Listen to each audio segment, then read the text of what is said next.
রান্না বাড়াটা আমার একটা ইমোশন। রাঁধতে আমার অত বেশি ভালো লাগে। আমি যদি আস্থার দিনও রান্না থাকি তাইলে আমার একটুও বুড়া লাগতো না।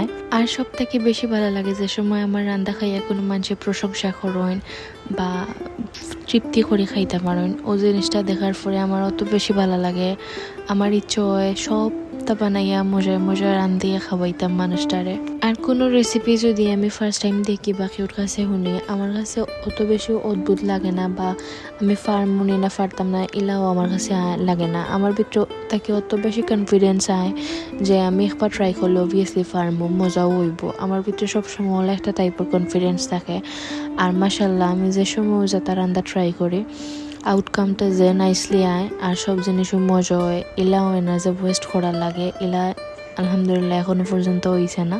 আর আমার কাছে লাগে রান্না বাড়া করার লাগে নিজের মনেরও 50% ইচ্ছা শক্তি লাগে আর 50% আপনি যারা লাগে রান্দিরা তারার অ্যাপ্রিসিয়েশন লাগে।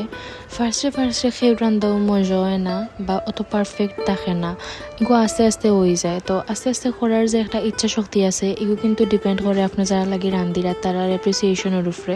তারা যদি আপনারা অ্যাপ্রিসিয়েট করেন যে না এখন হয়েছে না, নেক্সট টাইম ইনশাল্লাহ আরও ভালো হইব, আপনার রান্না বাড়া পারফেক্ট হওয়ার উপরে থেকে আর কেউ আটকাইতে পারতো না। আর আপনারা হইতে পারেন যে নিজের রান্নার প্রশংসা নিজেও তো তা একলা করে লইলাম।